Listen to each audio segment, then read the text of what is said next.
Dan ngaco. Habis ngeliatin apa itu orang? Viral kisah 4 pendaki di Telaga Biru Gunung Gede. Jadi guys, ini lagi viral banget di podcast RJL, di TikTok sama di IG. Nah, karena kalian banyak minta request part 2-nya, yaudah ini part 2 buat kalian. Jadi ini adalah pendakian pertama Hamdan dan dia ingin menceritakan fenomena yang dia alami selama dia mendaki. Harus bisa nih kalian bedain nih mana orang yang lagi cerita pengalaman fenomena yang dia alamin sama orang yang dikasih skripnya suruh baca cerita yang sebetulnya dia nggak alamin. Nah, kita lanjut ceritanya nih.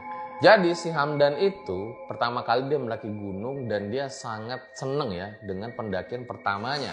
Makanya dia ajak tuh teman-temannya emang udah kenal, Ompi, terus juga ada Santot, dan juga ada Kanda, salah satu orang yang udah pengalaman sering naik gunung. Semuanya berjalan lancar, mereka sampai puncak, hingga nih kejadian-kejadian di luar nurunya mulai mereka banyak alamin setelah turun gunung. Ketika turun, Hamdan ini jalan paling duluan tuh. Dia paling cepet sampai-sampai yang lain itu ketinggalan di belakang. Nah, akhirnya Hamdan memutuskan untuk istirahat dulu tuh, duduk di sebuah batu. Dan di situ dia ngeliat juga bahwa, loh, kayaknya tadi masih sore, tapi sekarang udah gelap. Karena emang Hamdan posisinya nggak perhatiin jam. Nah, pada saat dia sendirian itulah duduk di batu, dia ngeliat di depannya itu kayak ada seorang pendaki. Tapi pas dia lihat-lihat lagi, ini kayaknya pakaiannya bukan pakaian pendaki dah.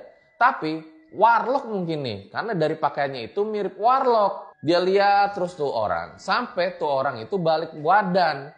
Nah pas dia balik badan, mukanya itu rata. Dan menurut pengakuan dari si Hamdan ini lagi nggak mikirin atau lagi nggak inget sama sekali ada setan wajah rata. Nah karena dia di situ takut, dia mau kabur.